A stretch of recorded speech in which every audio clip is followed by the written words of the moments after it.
करायचे ज्यावेळेला अपूर्णांकाचे छेद असमान असतात त्यावेळेला. आता आपल्याला 3 चतुर्थांश हा अपूर्णांक दाखवायचा आहे. मग या ठिकाणी काय करायचं तर छेद जो असतो तो छेद 4 आहे म्हणून 4 रेषा असलेले किंवा 4 भाग असलेला त्या ठिकाणी काय करायचं आपल्याला तो छेद लावायचा. हा छेद 4 झाला. त्याच्यानंतर अंश 3 आहे म्हणून अंश काय करायचं आपल्याला 3 त्या ठिकाणी असा जोडायचा. हा काय झाला 3 चतुर्थांश.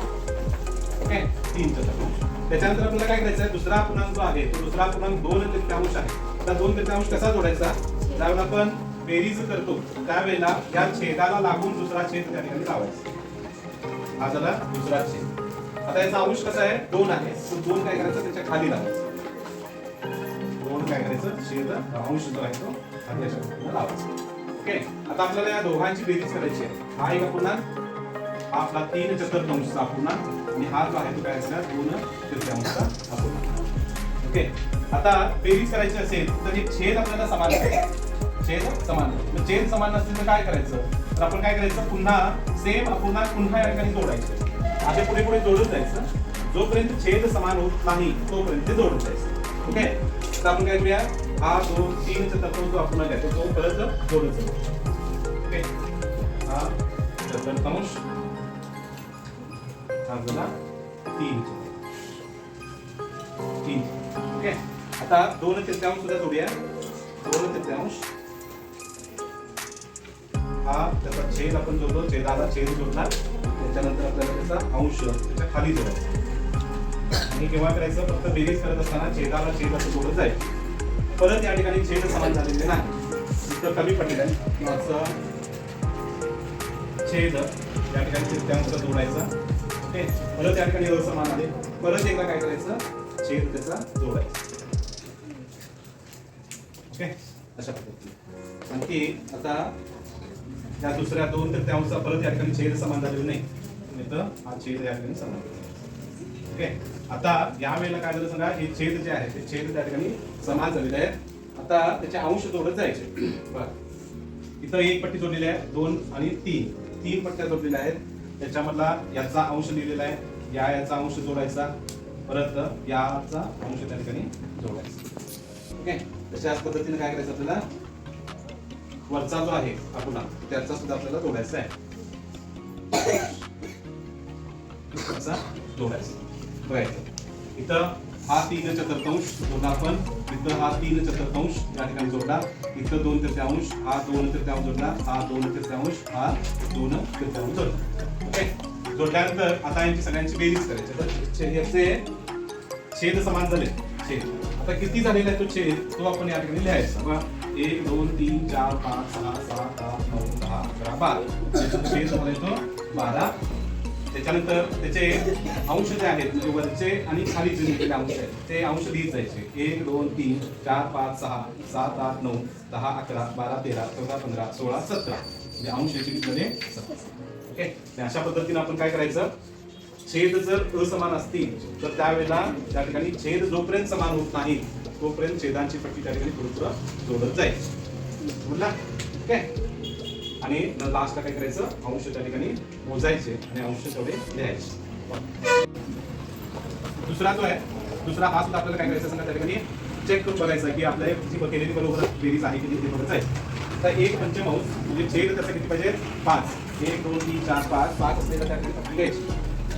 5 ची पट्टी किती आहे पिवळी 1 2 3 4 5 5 ची पट्टी थोडंसं पाण्यामध्ये भिजवायचं म्हणजे हा 5 छेद झाला. त्याचा अंश किती आहे 1 जोडायचं. 1 पंचमांश आहे. आता दुसरा अपूर्णांक किती आहे 2 चतुर्थांश. 2 चतुर्थांश म्हणजे छेद 4 आणि अंश किती पाहिजे त्याचे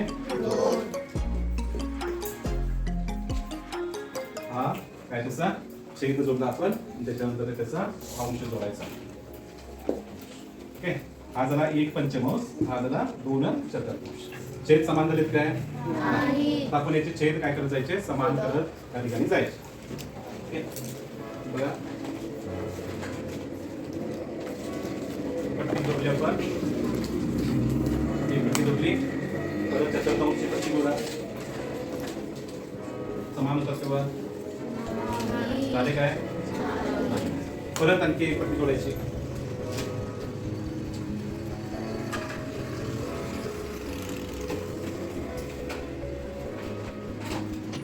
परत चतुर्थांश 4 छेद असलेली पट्टी आपण त्या ठिकाणी जोडायची. समान झाले का बघा आता? छेद समान झालेले नाही. परत आपल्याला काय करायचं आहे, चतुर्थांशी पट्टी जोडून बघा, म्हणजे त्याच्याबरोबर जाते काय 5 छेद असलेला बरोबर येते काय आणि काय ओके. पुन्हा जोडायची, पुन्हा त्या ठिकाणी काय करायचं हा छेद 5 असलेली पट्टी त्या ठिकाणी जोडायची आणि 4 असलेली पट्टी सुद्धा परत जोडायची. आता समान झाले का परत? या ठिकाणी छेद 5 असलेल्या पट्ट्या किती जोडल्या आपण? 1 2 3 4 ओके. 4 जोडलेले आहेत, तुम्ही त्याचे अंश सुद्धा आपण त्या ठिकाणी 4 द्यायला पाहिजे. एक आपण अंश दिलेला आहे इथं, ही दुसरी पट्टी, दुसऱ्या पट्टीचा अंश दिला, हा तिसऱ्या पट्टीचा अंश आणि हा चौथ्या पट्टीचा त्या ठिकाणी ओके. आता कशाचे द्यायचे? 4 छेद असलेले द्यायचे आहेत. 4 छेदचे किती पट्ट्या जोडल्या बघा आपण? इथं 1 2 3 4 5, म्हणजे त्याचे सुद्धा आपण काय करायला पाहिजे? 5 अंश जोडायला पाहिजे. हा एक पट्टीचा अंश झाला, हा झाला दुसऱ्या पट्टीचा, हा तिसऱ्या पट्टीचा अंश, चौथ्या पट्टीचा ओके. आता बेरीज करायची. अंश आपले छेद आपले समान झाले ओके. किती झाले पुरा ते छेद?